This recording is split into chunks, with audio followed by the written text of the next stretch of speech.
Okay, so let's answer your quiz for DC generator.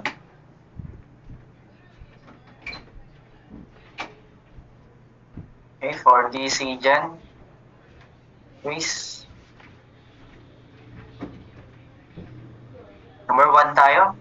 Lap winding is suitable for blank current and high voltage DC generator. So for lap winding, ang current natin is high and for voltage is low. Okay? Pag wave winding naman, for wave winding, we have low current and high voltage. Okay, take note na lang yan. So, ang sagot natin would be letter A. High current and low voltage. Number 2 tayo. This is for another. The generated voltage of a generator is given by the equation. So, formula natin for generated voltage, ano na ulit? EG is equal to the terminal voltage or the load voltage plus IARA. Okay? Ngayon, kung may series pa dyan, mag-iiba lang siya. Pero IARA lang yung nasa choices, kaya ang sagot natin would be letter B. Sana nakuha ito kasi na-discuss ito nung lecture nyo. Okay, so nasa basic na formula itong EG is equal to VL plus IARA. Okay, number 3 tayo. A shunt generator supplies 100 ampere at 200 volts. So we have a shunt generator. And we have a load current na 100 ampere at a terminal voltage or load voltage na 200 volts. The armature and series resistance is 0.025 ohms and 100 ohms respectively. This is the shunt. This is 100 ohms. If the copper losses, so copper losses is equal to the iron losses or the core losses, find the brake horsepower of the engine. Pag sinabi nating brake horsepower of the engine, that is the input power natin. Okay?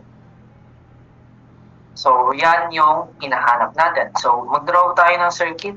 We have a shunt generator.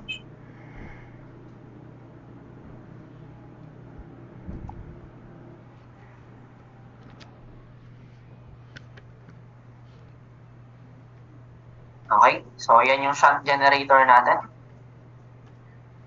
And we have our shunt dito. Armature dito. This is the V-load. And this is EG. So, nandito yung I-load natin. Then, ito yung IA. Then, this is the I-shunt. So, first na kunin natin dyan si I-shunt kasi may I-load na tayo. So, kunin natin si I-shunt. Formula natin for shunt current, that is V-load kasi parallel lang sila. Tama? Divided by R-shunt. So, that would become 200 divided by 100 and that would become 2 amperes. Okay, so pag may I-shunt na tayo at saka may load current na tayo, pwede na natin kunin si armature current. Armature current now is equal to I-load plus I-shunt. And that would be 102 ampere. So, mayroon tayong load voltage at saka current voltage. current load current pala. So, pwede na natin kunin lahat ng powers. Ano yung pwede natin kuning power? We have the load power, that is PL is equal to VL-IN. And that is 200 volts times 100 ampere. And that would become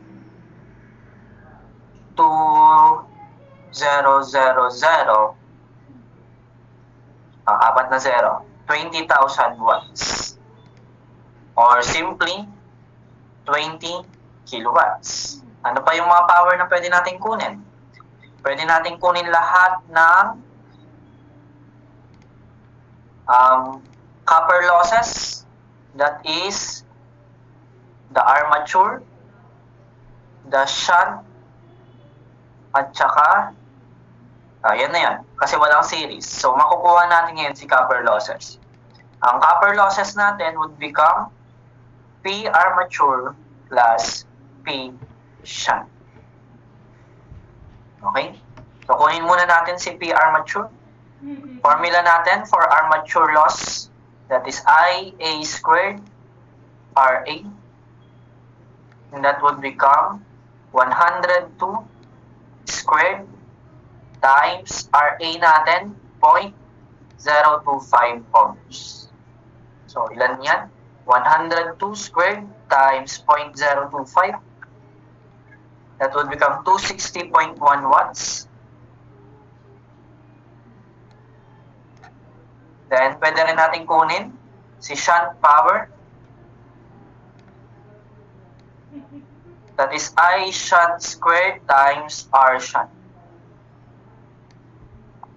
That would become 2 squared times 100 ohms. So, 2 squared times 100. That would become 400 watts. Then, pwede na natin kunin si copper losses. That would become 260.1 plus 400. That would become 660.1 watts. Or simply, 0.66 kilowatts. Tama? 0.66 kilowatts. Yan. But take note, sabi niya sa problem, ano yung sinabi niya sa problem? Si P copper daw, or si copper losses daw, is equal kay iron losses. Okay? So, P copper is equal to P core. So, therefore, pwede natin sabihin, P copper is equal to P core. Kaya, ang magiging P core natin is 0.66 kilowatts rin. So, yung core losses natin, that is your mechanical loss. Yung copper losses is the electrical loss. So, balik ka lang ulit, P in now is equal to P out or P load. Parehas lang. Sige, lagay na lang natin. Yung P load natin is the P out. Para hindi tayo malito. Okay? P out plus P losses. Where yung P losses natin, kasi P losses. Where P losses is equal to the copper loss plus the core loss. Or the electrical loss tsaka mechanical loss ng generator natin. So, P in now would become 20 kilowatts plus P copper natin, that is 0.66 kilowatts plus 0.66 kilowatts. Okay, so kunin natin yung input power. That is 20 plus 2 times 0.66. That will become 21.32 kilowatts. Ang nasa choices is naka-horsepower. So, convert mo lang. 1 horsepower is equal to 746 kilowatts or 746 watts. So magkakancel na dyan si kilowatts. Anong matitira? 21.32 divide 0.746. That would become 28.579 HP. 28.579 horsepower. That would be your answer. And that is letter yan. 28.579, pinakamalapit kay letter A. And that would be your answer. Okay? Okay, screenshot, part 1.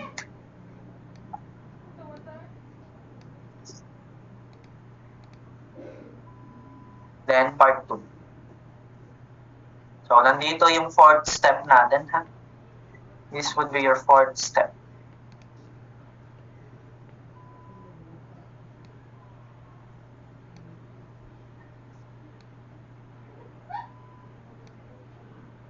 Okay, sige. Next item tayo. Number 4. An 8-pole. So, we have 8 poles. DC shunt generator with 778 conductors. So, that is your Z. And it is wave connected, running at 500 RPM. That is your speed. Supplies a load of 12.5 ohms resistance. So, yung load resistance ko is 12.5 ohm. And yung terminal voltage natin or the load voltage natin is 250 volts. Ang armature resistance natin is 0.24, while the field resistance, take note, pag sinabi nating field resistance, is either R series or R shunt. Ngayon, sa problem natin, ang binigay na generator is shunt generator. Therefore, yung field resistance mo ngayon is the shunt resistance. Pag series generator yan, ang field resistance natin would be the series resistance. Okay? So, R shunt natin is 250 ohms. Ang hinahanap, si flux. So, ito yung nawawala. Okay, so, kopyahin ko na lang yung drawing natin dito.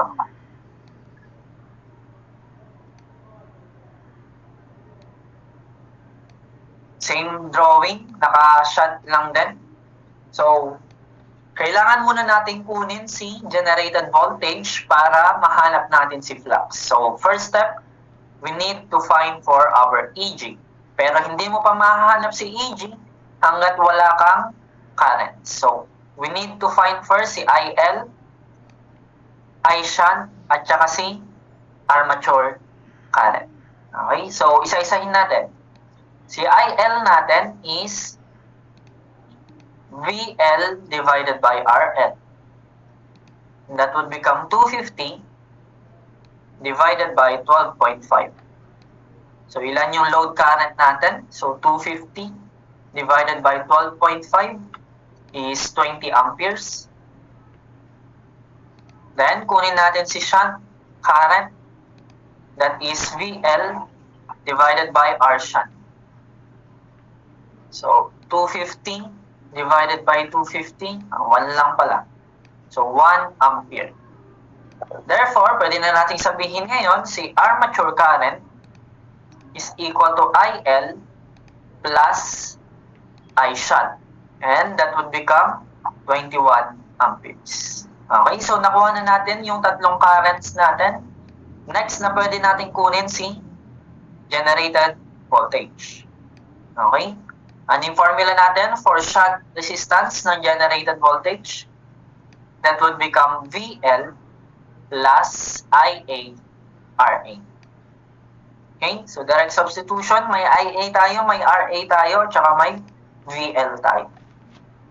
So, this would become 250 plus IA natin is 21 times yung RA natin, 0.24. So, ilan ngayon yung ating generated voltage? That is 250 plus 21 times 0.24. That would become 255.04 volts.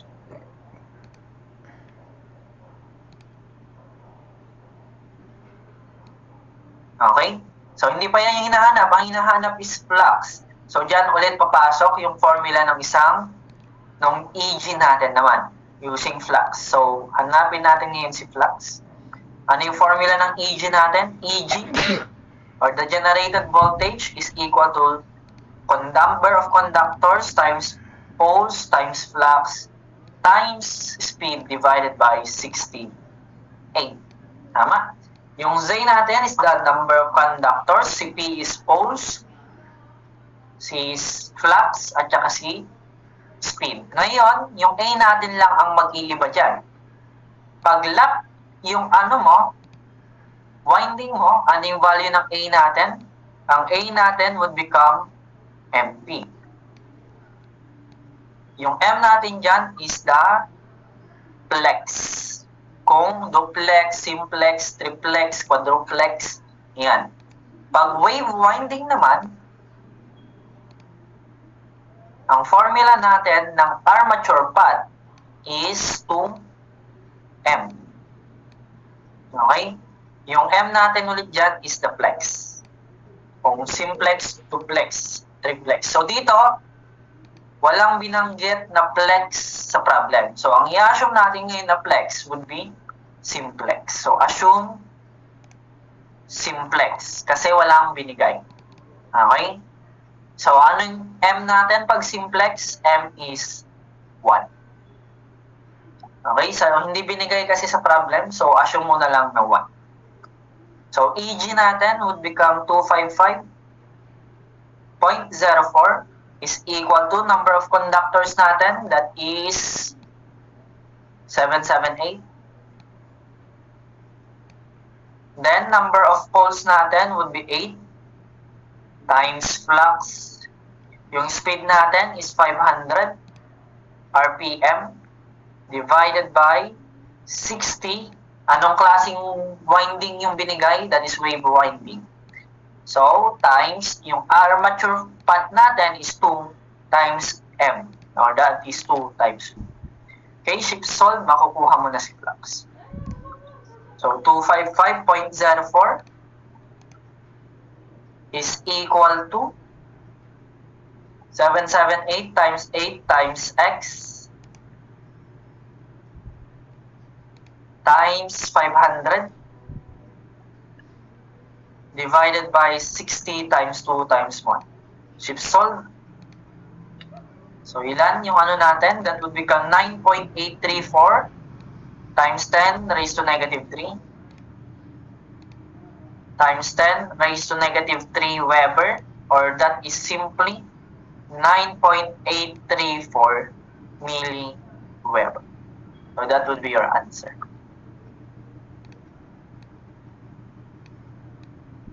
That is number. Wala palang choices. So, yan yung sagot natin. 9.834 milliweber or 9.834 times 10 raised to negative 3 Weber or 9.8 lang. Okay na yon. Consider na natin. So, pag-picturean. That is part 1.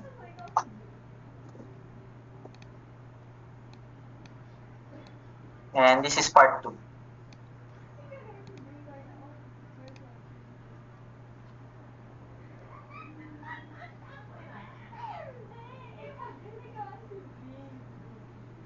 Okay, next item tayo. Number 5.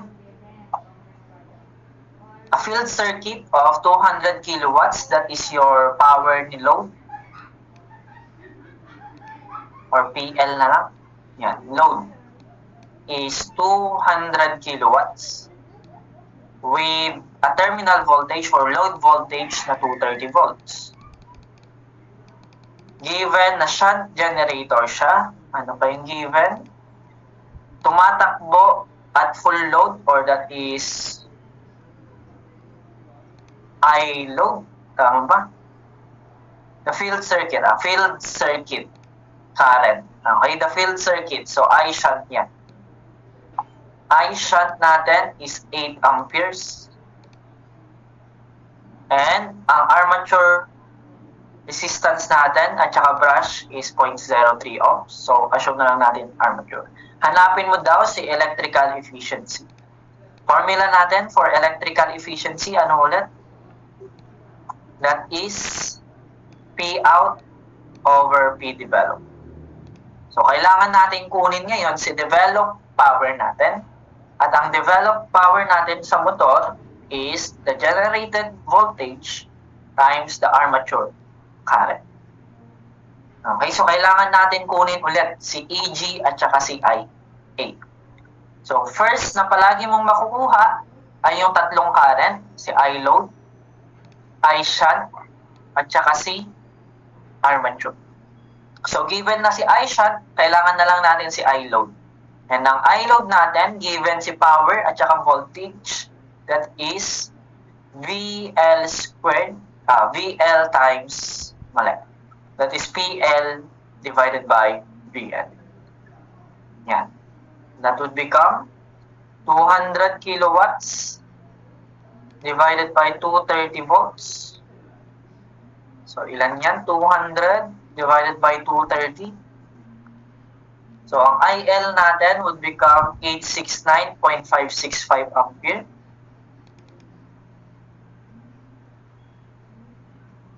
Then, yung I shunt natin binigay na 8 ohms. So, ang armature current natin would be IL plus I shunt.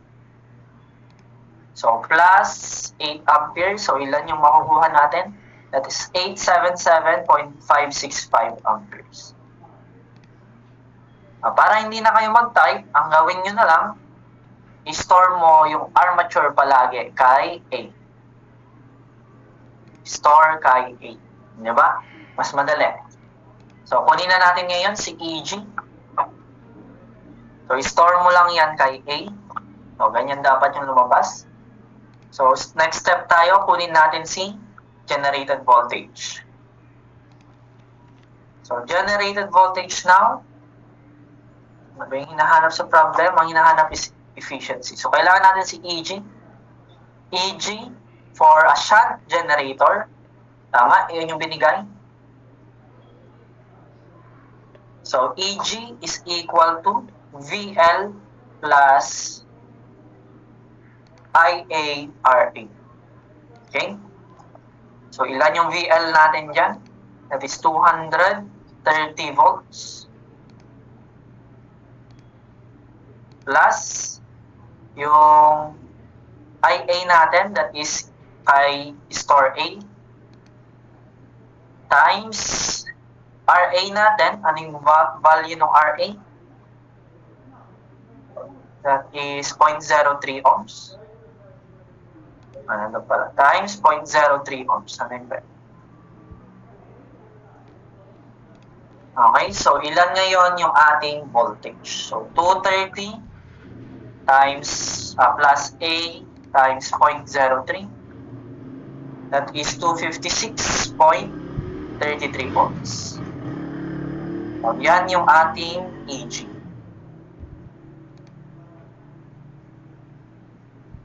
In-store natin, huwag kayong magtataka, in-store natin kay A si IA para hindi na natin itatype.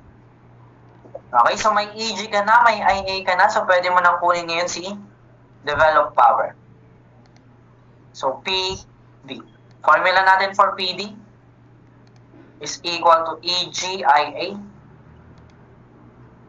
Para hindi malito, i-store mo na lang din yan kay B. Itong 256. So, i-store B. I-store mo kay B. So, para pag nilagay natin dito, plus EGIA, develop pala yan, is equal now kay A times B. So, ilan ngayon yung developed power natin?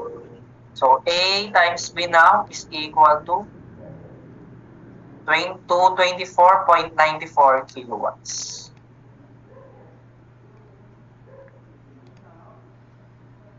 Okay, so yan yung developed power natin in terms of watts. Then last step, kunin mo na si electrical efficiency natin.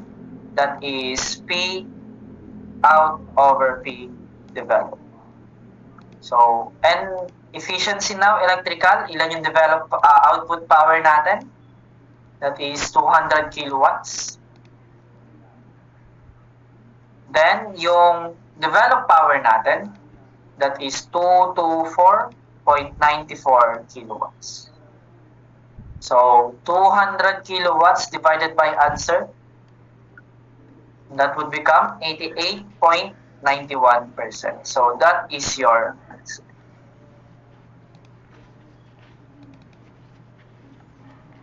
That is letter? Wala pala. So, part 1, wala pala sa choices. Then, part 2.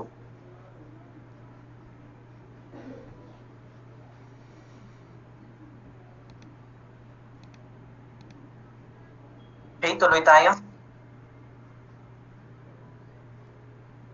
Number 6. A simple method of increasing the voltage of a DC generator. So, gamitin mo lang yung E, G is proportional kay flux N, or EG now is equal to Z pod over 68. So, ang variable lang natin or nagbabago dyan is si flux at saka si speed. So, para mapataas ko ngayon si voltage ng DC generator ko, kailangan ko ring pataasin si flux or si speed. So, increase the speed of the rotation at saka increase the flux per volt. So, ito yung sagot natin. Letter D.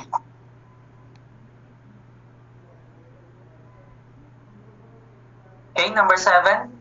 Material for commutator brushes is generally made of carbon.